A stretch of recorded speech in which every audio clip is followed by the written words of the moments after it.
The ideas and opinions expressed by the shirtless asshole before you are not necessarily the opinion of anybody but said shirtless asshole.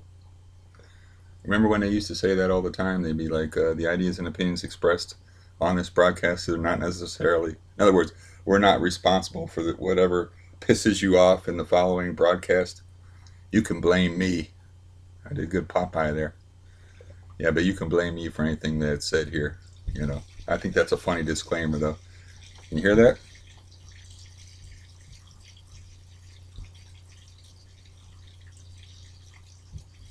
Well, if you can hear it, you heard it already. But yeah, it sounds like Niagara Falls in my little prison cell here, because this is pretty much what I've been reduced to is living in a prison cell, living in this room, which is probably 12 by 10 feet, and yeah, I really don't. I got like a lot of other space, but I really don't like to use it because of the amount of noise in the building.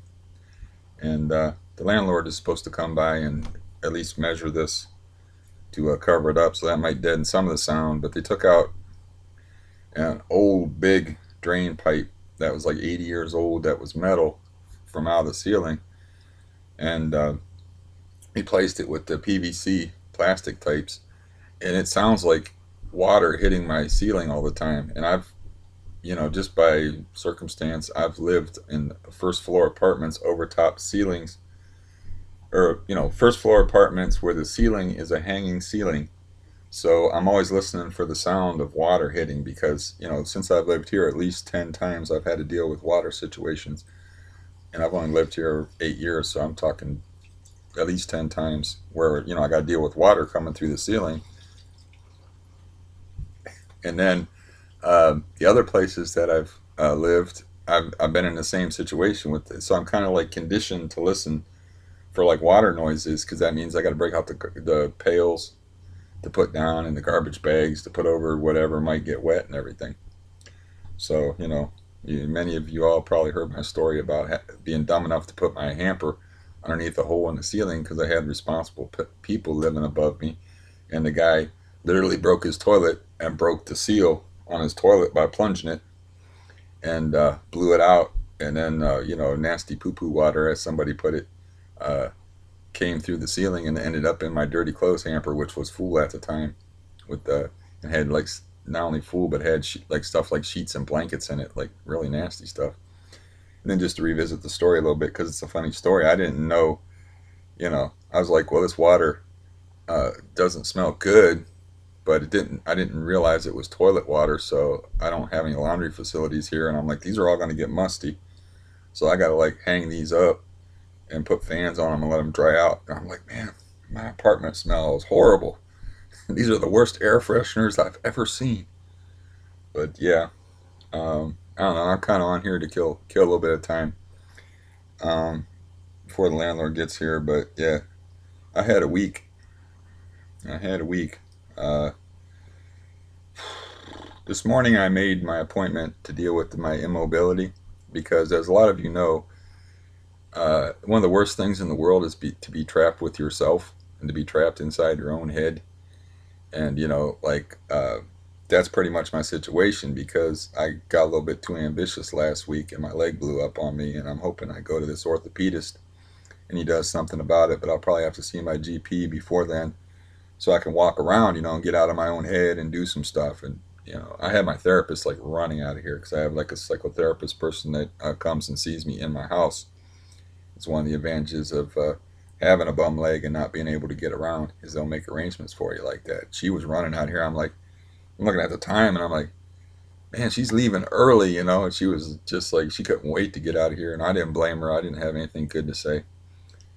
She doesn't do much talking. She just lets me talk because I think she gets that I'm a lot smarter than her, and that just because I'm 50 and she's half my age, that I got a lot more life experience than her. And so she doesn't offer much advice or anything. I just like update her on my life more or less. She could just watch these videos probably and get the same effect, except for I can go into detail with her because it'll cost her a job if she breaks confidentiality. So I can get into the specifics of the drama that unfolded uh, last weekend for me, but I can't on here, because I got to protect other people. Uh, but yeah, she advised me just to not go anywhere near my family um, for Thanksgiving, for the holidays. Just like she's like, no, you don't want to do that. It's like you don't want to, because uh, so yeah, it's just more time alone and more isolation. And a fellow made a comment on one of my videos about like how um, dealing with the effects of benzo withdrawal is like a lonely journey, and it pretty much is. And that's, I think, why these people have these communities where they bind together, because you can't get support and sympathy from people that haven't gone through it, because they just think that you're like something wrong with you, or like this one person I had was like huge. They were trying to chart exactly when I changed or whatever, and they were like trying to blame this or that, and it's like, no, no, I'm the same person. The real me is still there, but I'm damaged, so I function in a different way until I can get the real me back. So I'm going to be a little bit more sensitive, and I'm going to be a little bit less patient. And I'm not going to put up with any illogical nonsense that people tell me, because it just gets on my nerves. People get on my nerves. I'm used to be like, uh, you know, trying to be a pretend Buddha and just listen patiently to whatever people tell me, and give them affirmation, and let them complain to me. I've had people complain to me about aches and pains. I got CRPS. That's why I don't wear a shirt. So I have pain like from here all the way down to my toes, and my below the knee on my legs, just it's just horrible looking. And so I just like let people complain, because everybody's pain is serious to them. So why not? But now that stuff grates on me. Now it's like last night, I'm listening to somebody complain to me about being bored. And I'm like, you know what? Boredom is underrated. And they're like, what? I said, boredom is underrated. I said, you want some excitement? Trade legs with me, and then try walking across your floor. See, because it's like 50-50 whether you're going to make it or not.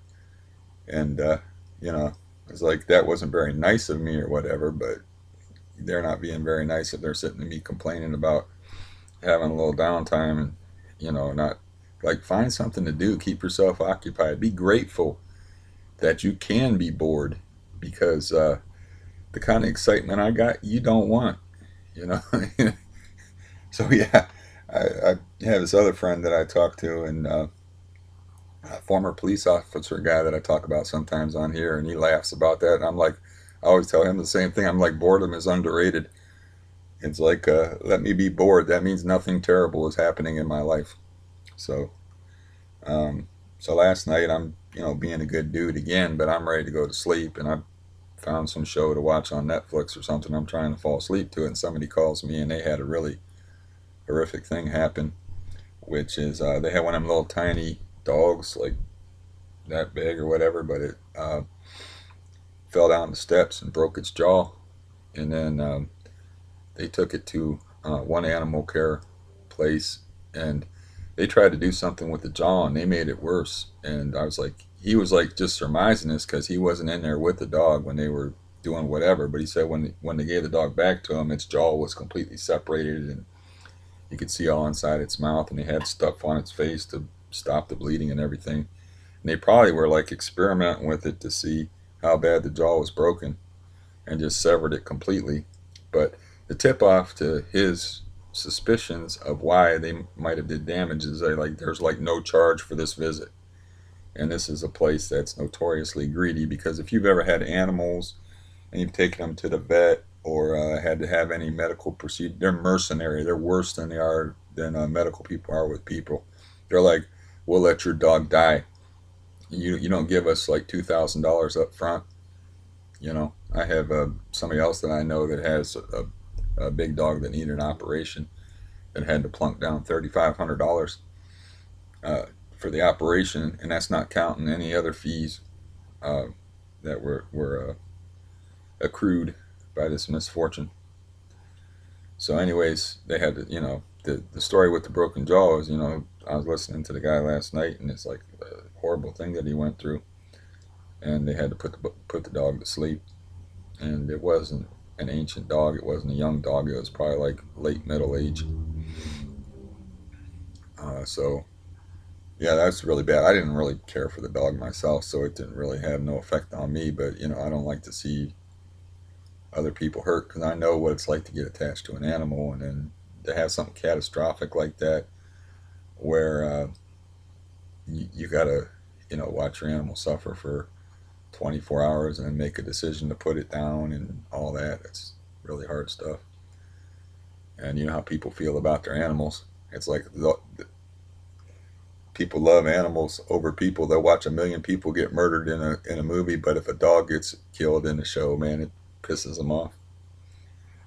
And like, well, an example is there's a boxer named Gerald McClellan that got brain damage severely in a fight with another boxer named Nigel Benn, and people hate that guy, even though he's all busted up. He's like completely dysfunctional and just like not a completely vegetative state, but he's just not there anymore. He's just like has to be taken care of like a child constantly because he had a blood clot in his brain from this boxing match. But people hate him because he was one of them Michael Vick dog fighting dudes, So they're like, I was looking at stuff about him, and there people's comments about him are always the same. Like he deserves it. That's just karma for all the dogs that he tortured and stuff. And they got like, they want to say it's justice somehow. Like they say they use the word karma, and people don't understand the word karma or what it actually means. They think there's like a popular meaning to it, and then there's the actual meaning to it from the Hindu and Buddhic religious traditions. And karma is just you put something bad out in the world, and it's out there, and it comes back, but it doesn't necessarily come back on you. I've been a pretty good dude most of my life, but you would think I had some shitty karma, and the way some of the religious philosophy explains that is through reincarnation, is that I was a real dickhead in a former life. So, uh, yeah, I don't, you would have a hard time explaining, why I am such a creature of misfortune by the life I've lived, because I've been a pretty good dude. It's just, stuff happens. Uh, anyways, uh, that was about that incident with the dog, and it's like I did the right thing because I've experienced that before, where people don't have time to listen to your tears, and so I did the right thing, and it was kind of funny because I was like, well, the only thing you can do in a situation like that is tell yourself that you did the best you could, and you tried to take care of your animal the best you could, and all that, blah blah blah. He's like, he was like, hey, I'm not here to cry on your shoulder. Of course, that's exactly what he was there to do. But whatever, man. That's the macho code, I guess. But yeah, I heard the whole, he had to relive the whole thing because it just happened a couple of days ago. And that's how you got to process that sometimes. Is what do they call that? Going through well, I just call it processing it. Going through a recap. And I wish I knew how to disable these pop-ups. Move the arrow around that pop up constantly on YouTube, even if you have a full screen and you're watching a movie. I'll have to figure out how to do that. If anybody wants to help me with that, write in the comments. I would give you a hearty thank you. It's very annoying. I don't need to be plugged into the YouTube community all the time. I love you guys, but yeah, I don't need. Sometimes I just want to watch a movie. That's all. Or I want to blabber on here without hearing a noise. Uh, when somebody decides to write me something, and usually it's something like that guy just wrote, "It's your loss, buddy." And I'm like, "What's that about?" I don't care. Whatever. But yeah, the appointment I made with the orthopedist is on doesn't happen until January 4th. I don't know if I already said that, but I'll probably have to go into my GP and see if he wants to give me another course of steroids to make this leg more functional. I about fell today. I about bought it today. Cutting up some cardboard boxes. Took a couple of steps. The legs don't work. It does help you keep your house clean though, because in a nice clear floor area, a good place to fall. Uh, yeah, I got a nice empty, clean, large living room floor that I don't get to use because of Stamplicious up there. But anyway, so this will be like the fourth or fifth visit on this plumbing ordeal because it started out with just this in the wall here. And then they either damaged or discovered a faulty pipe that was going through the ceiling and leading upstairs. So they had to tear apart my ceiling on Wednesday. This is a Friday. And the bad part about that was for me is not only did it take hours and hours and hours, is they had to leave all the windows open, and it was like 35 degrees outside tops. So I'm sitting in my house and I got a sweatshirt on and I got another coat over top of it and a toboggan type hat on. And I'm freezing my ass off, and I'm not moving around and working like those guys and keeping warm. And they broke out the mini sledge and was breaking up the pipe and stuff, and they had debris falling down, and that's why they had all the windows open so they wouldn't get asphyxiated with all that dust and stuff coming down. They had some fresh air, and they cleaned up the mess pretty good, at least, and got all the stuff up off the floor. But yeah, I don't know if I have anything in particular I want to talk about. I do wonder, like, when people are going through this benzo withdrawal thing, is like if they're like a bad luck magnet like me, or like have just a lot of different problems besides that, it's like, how do you deal with that? That's what I would like to know. It's like, you know, I'm sitting in my own house freezing my ass off for 6 hours while these plumbers are banging away on pipes and breaking off big chunks of this old pipe and carrying it out and using a sawzall and cutting into the wall because they had to make this hole even bigger. And there's saws and hammers and banging and clanging and stuff going on for hours and hours. And like, it's like, okay, my taper today was supposed to be taking a quarter milligram every 12 hours, but yeah, today I'm breaking it because this is just driving me crazy and I got nowhere to go. And that would be less stressful. That's how fucked up my situation is like I got that going on in my house, but I got nowhere to go that would be less stressful than to be in the middle of a construction site. So I was like, the hell with my taper today. I took an extra quarter. I only took 3/4 of a milligram that day, and I had like 5 days in a row where I stuck to a quarter every 12 hours, and it's been difficult. It's a readjustment because of October. Because October I took 49 and a half pills in 31 days. So I don't know what I'm shooting for this month or even where I'm at this month. But um, it's kind of like, I've talked about this before, so this might be repeats, but it's kind of like 7 milligrams for June. And then you can chart like points in my life where things got hairy and fucked up, and you can see where I had to take more because I don't know how you're supposed to do that. I can't figure that out. How you're supposed to go through like withdrawal and then have like buku stuff, dental stuff done, or go through with how you're supposed to stick to a taper when somebody's swinging a sledgehammer in your house. It's kind of weird when they're doing that in your bedroom, your most intimate of areas. And I don't consider the bathroom an intimate area because other people use it, but pretty much this is my little sanctuary. This is the place where I live, and you got three dudes just ripping it up. You know, I don't know how you cope with that stuff, and you almost need like close to ideal circumstances to successfully withdraw from a benzo. It seems to me. I mean, because I don't know how to do that.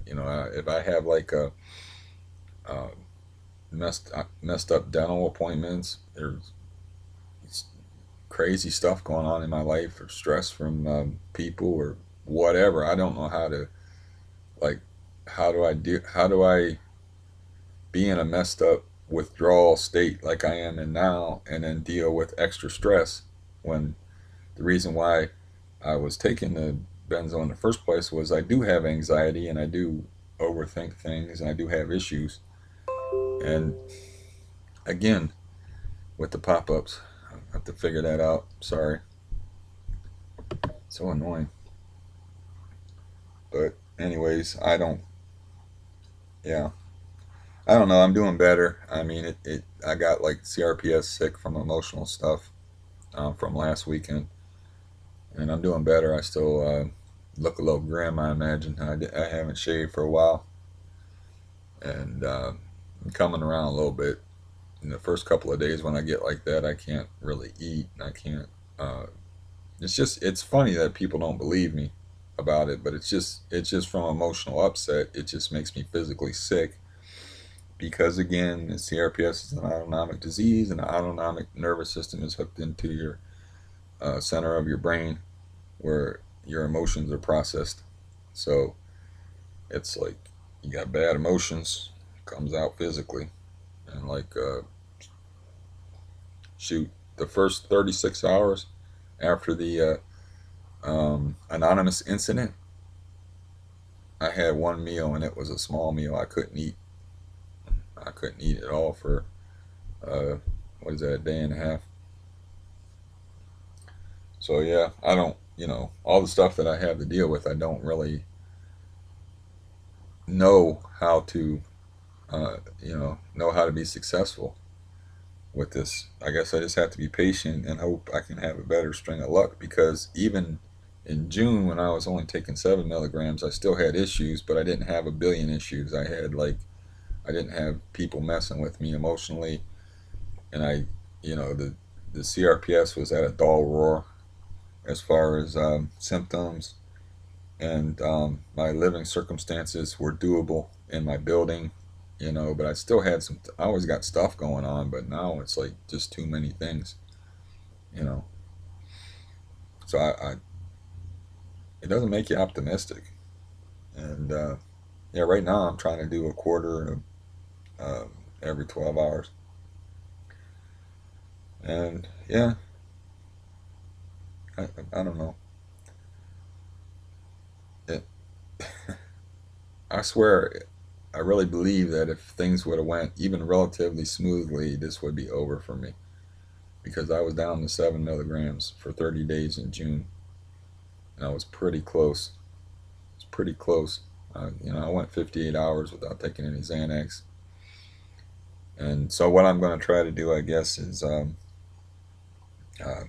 go to my psych guy and have him prescribe me diazepam or Valium, and I'm still going to try to get a script off my doctor after that because he's giving me 60 Xanax right now. So I'm, the doctor or the psychiatrist guy said he doesn't need to hear from my doctor, which leads me to believe that there's a chance that neither one of them will know what's going on unless they watch my videos, which is very unlikely. So I'm just going to go ahead and try to keep my December 3rd appointment, and then my refill comes along like 5 to 10 days after that. I'm not sure. I think like the 7th or whatever. So I'll try to get him to write, and then I'm going to try to get my psych guy to write, and then try to get another bottle of 60 if he's still going to give me another bottle of 60.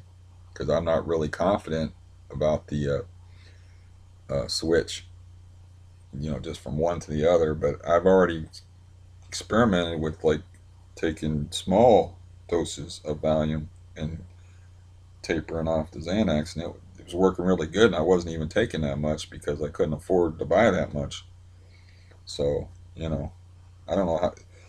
He'll probably prescribe me comparative doses. So he'll probably prescribe me 10 milligrams, I'm guessing, a day. I don't know. That would be 20 milligrams. Yeah, because 5 milligram tablet of Valium is equal to a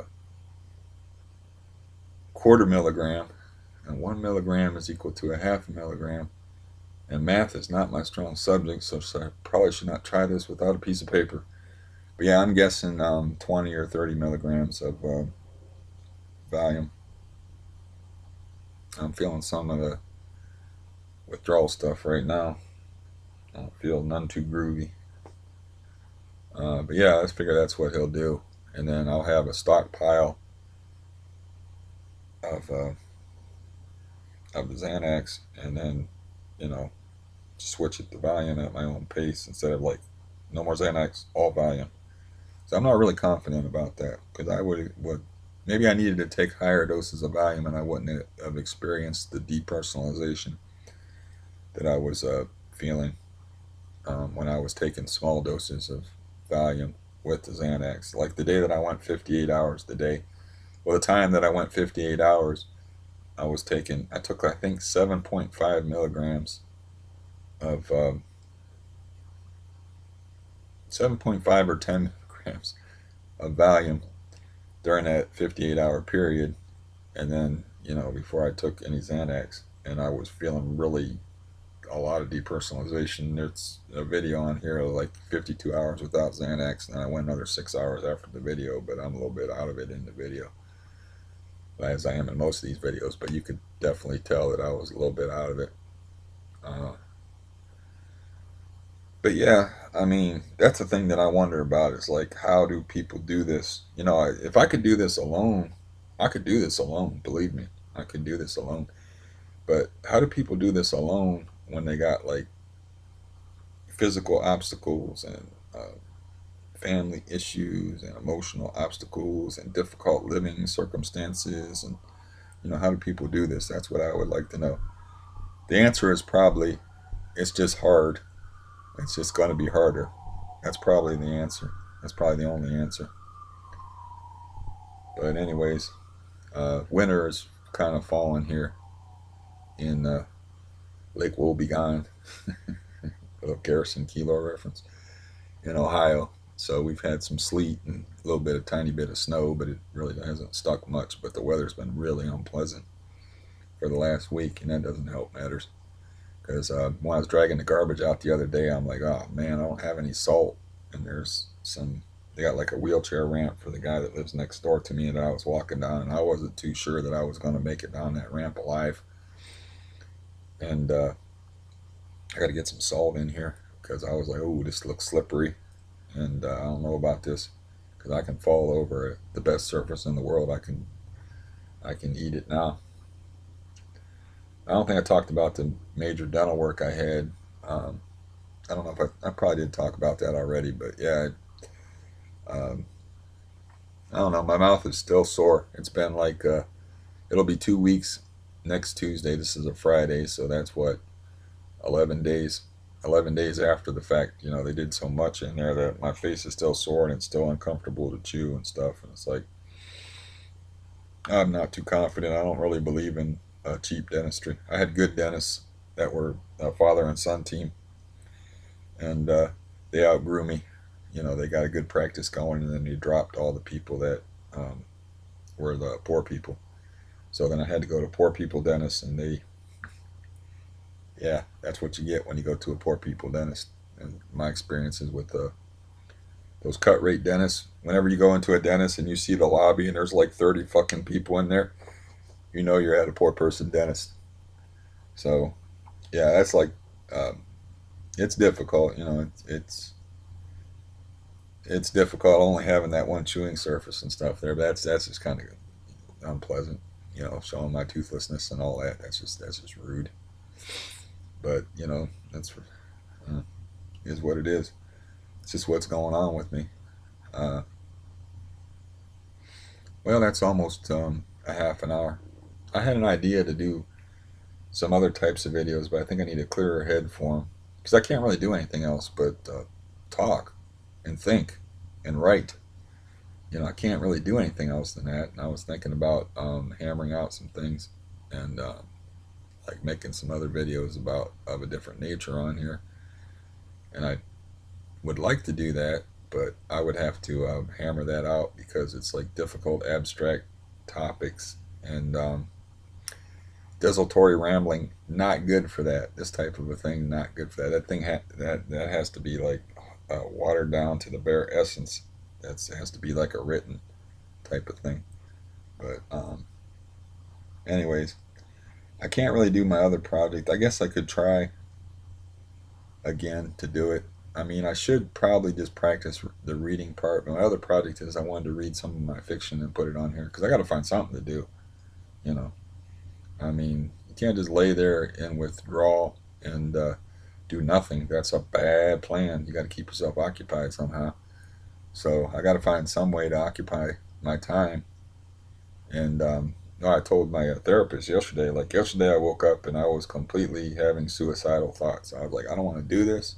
It's just too fucking hard, you know. And I got too many physical problems. I don't really have a whole lot to look forward to, and I can't even do my little tiny hobbies that I want to do, like read my fiction, you know, because my nerves are too cooked and I'm going through the withdrawal stuff, and I can't really. I tried to lift weights the other day, and I had to kind of give that up, and maybe it shows a little bit. I don't know.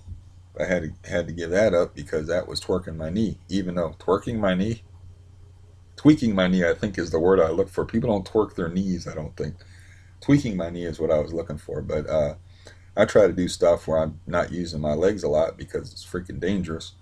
So even though like I have to do some of the workout standing, and even that, you know, that was like my knee was yelling at me, and I'm like, shit.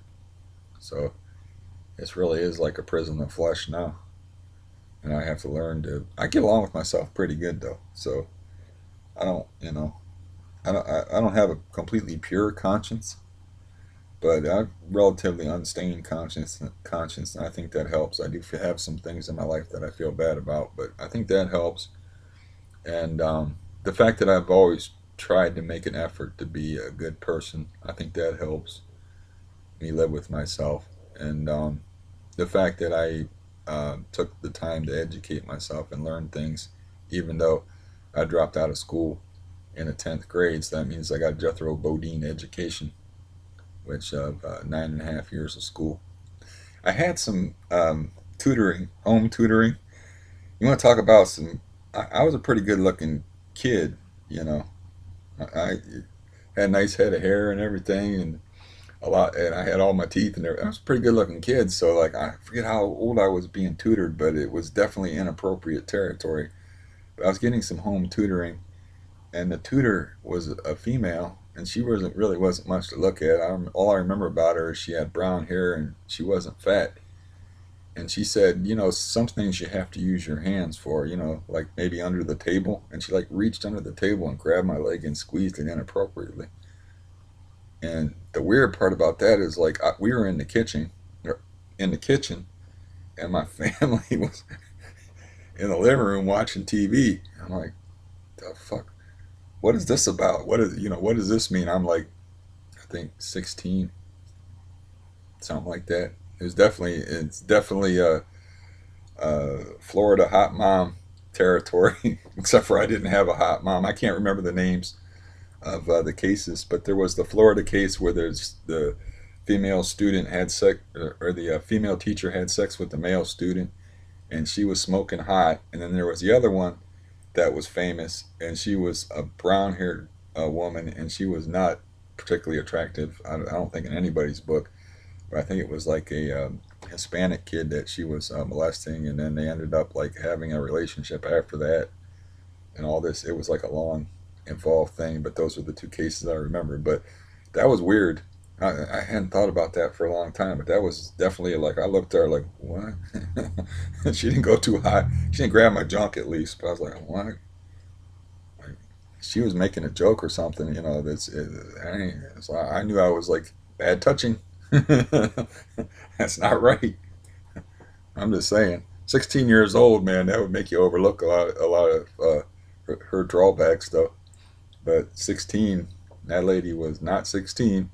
That was grabbing my leg and making suggestive comments. That was the weird part about me is I kind of like looked at her and then looked over my shoulder like, did my family hear that? What's that about? Anyways, there's not much of a story there. That was just a thing that popped in my head when I was thinking about my education, which spotty at best. Like I said in another video, man, that my actual formal education is probably more like 7 years because I went to a Catholic school and I was allowed to miss as much school as I wanted to. It's like if you go to a public school, it's like it's a big deal if you miss 5 days of school in a quarter or however it worked. But I mean, it was like a small number of days. But I went through Catholic school. I had years of school where I missed a month to 2 months of the school year, and not with major surgeries or nothing, just by like get my mom to sign off on me being sickly just to get out of going to school because I hated school so much. And so yeah, my formal education's probably in the Jethro Bodine territory. So like that's one way I live with myself is like I didn't like just remain a moron and actually read things and learned things and took the time to develop interests and learned a little bit about music, at least enough to know that I'm not really good at it and that like me playing music is like a 5'5" guy taking up basketball. I'm immediately disadvantaged because I don't have the ear for it. And um, so yeah, I got because of my situation, I have to like live inside my head for a while. Yet, I'm hoping they can do something with my knees so I can move around and be more active. But in the meantime, what the hell am I going to do? I can't be on here blathering at y'all all the time because I'm not even that interesting to myself. And so what am I going to do? You know, it's a difficult thing, but I've been through worse, believe it or not.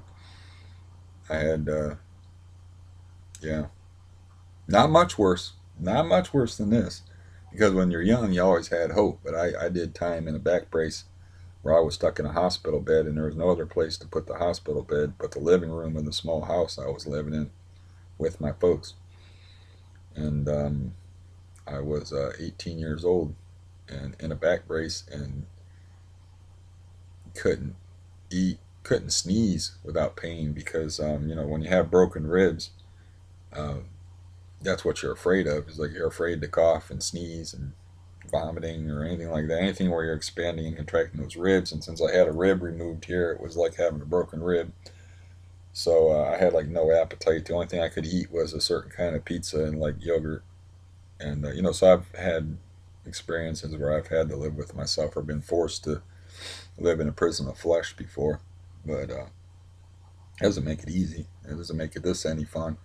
And I'm older now, and when you're young, you always have a future to look forward to. I don't, like I told a therapist yesterday, I don't got I got old age to look forward to, because I said like don't write any red flags and whatever you're writing on that computer or anything like that. But I was having suicidal thoughts yesterday, like I really don't want to do this. I want to be like that dog and be put out of my misery. And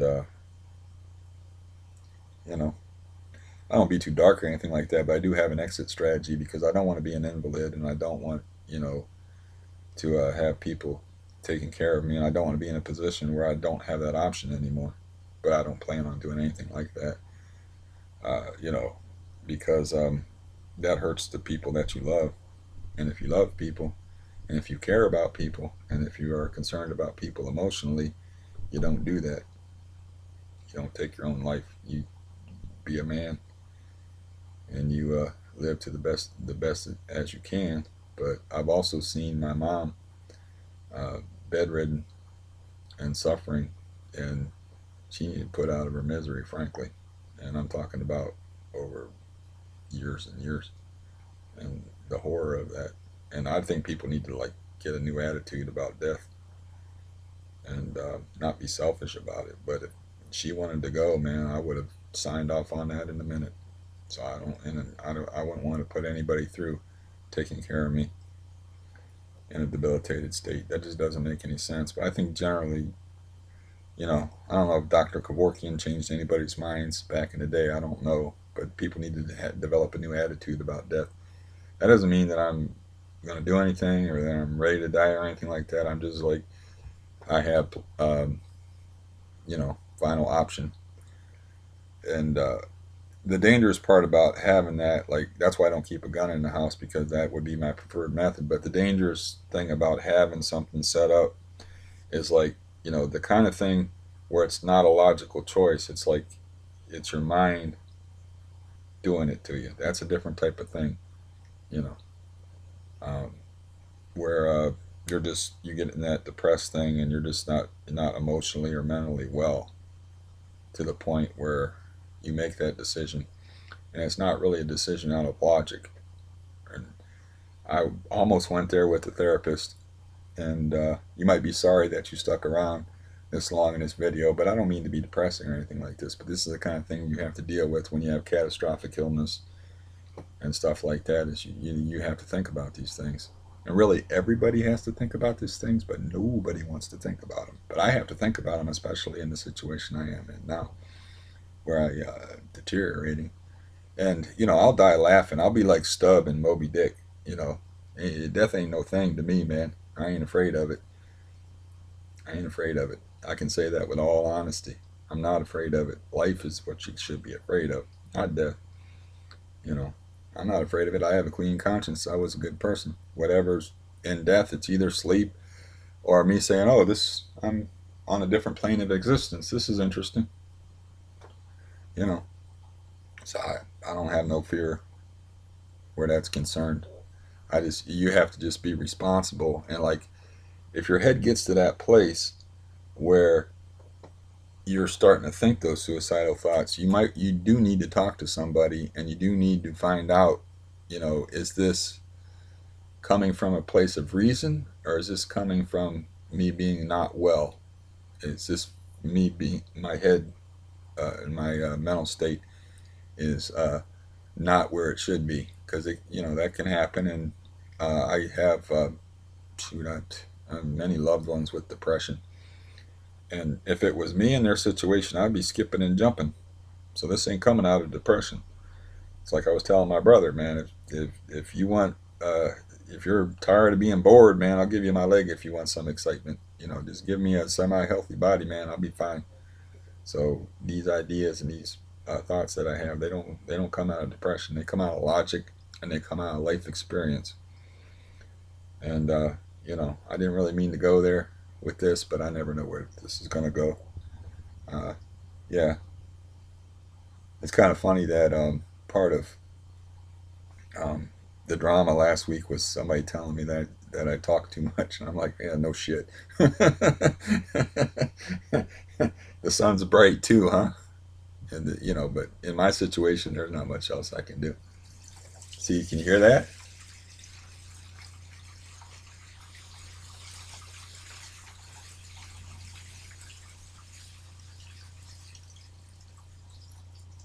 So basically, I have a brontosaur wading through Niagara Falls upstairs. I get the stomp, stomp, stomp, and then I get the like I'm getting pissed on by a brontosaur or something in my bedroom. So, you know, uh, I'm not really in that bad a mood. So, if that disturbs you, or maybe you think that's inappropriate to me to talk about death like that, or to express those ideas, and I realize that a lot of people, the people that watch my videos are probably struggling through a benzo thing. Because why would you click on some unkempt looking motherfucker, just a random guy on the internet? So I realize that you might be watching this and you might be in a fragile state, and maybe that's not the ideas that I tackled here. Maybe not good for you to hear. So I guess I can write it in the description or whatever. Because a lot of times myself, if I'm in a certain kind of mood, I don't want to watch a horror movie. You know, my life is kind of like a horror movie, man. It's kind of like The Shining without Shelley Duvall and that little fucking tiny annoying kid with the red rum finger thing. This is kind of like a Shining situation I got here. This is one guy struggling against his own situation. Uh, yeah, it is what it is, man. I'll be fine. Unfortunately, I've been through worse things. So, uh, you never know. Like, the thing about me is, like, I never know what or how much I can endure, or how much I can go without breaking in any situation. And that's the thing that's the scary part of it.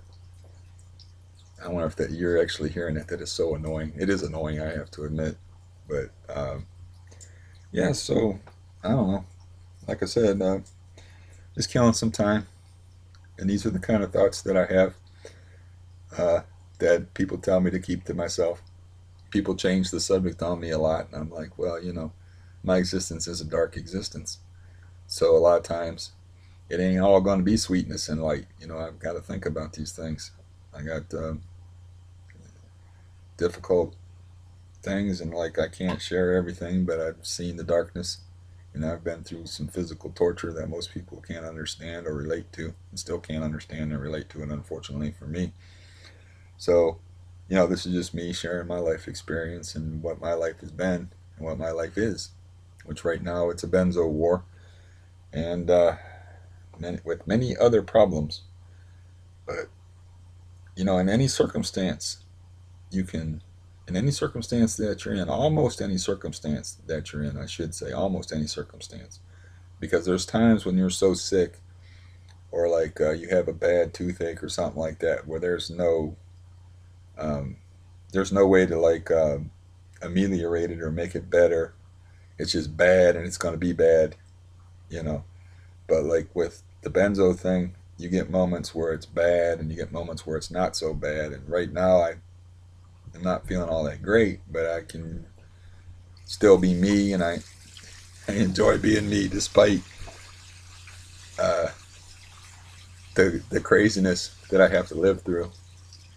Um, so maybe that's a takeaway from it, is like no matter what your circumstances, um, as long as you're not suffering to the point where you're in the just shoot me suffering, you know that you can find ways to laugh at your own misfortune, basically.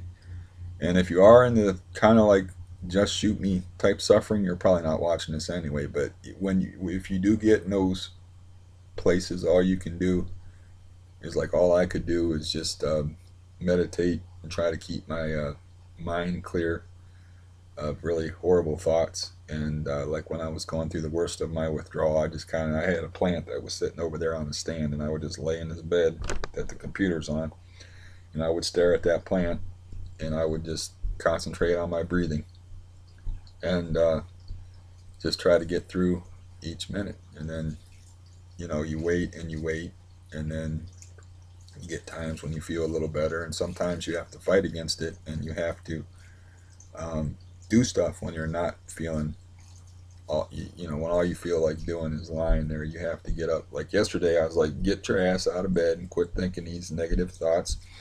Get you a cup of coffee, get you some caffeine in you, open the window, get some air, feed your cats. They're out there being hungry while you're being a mopey asshole laying in bed feeling miserable. And get moving around, and maybe things will look different. And sometimes that takes a great force of will to do that, and sometimes you need to do that. Like, and it's hard, and I know how hard that is. And it was hard yesterday, just to get out of bed and just to get started. And like I had a bad day yesterday. I just like, just pull the plug on me, man. I don't want to do this no more. Today is another day, and things have changed just in a day. So when you're going through those really rough, bad times, and just remember, that's just the now. The now isn't necessarily the future. It isn't necessarily even tomorrow. So that's one thing I've learned, and one thing that I've been pretty good at is, like, tomorrow's another day. So if you're having a bad day now, like I had yesterday, today I'm not bad. I can laugh, I can joke, I can think clearly. I made my appointment that I needed to make, and I was an adult for a little while, and I feel okay. So, yeah, I mean, yeah, I got a little bit of withdrawal going on, but it's not like yesterday.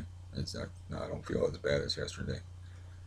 And I'm going to drink some tea now and leave you all to your own devices. And I will talk to you probably in a week or so. Just check in, say hello. Goodbye.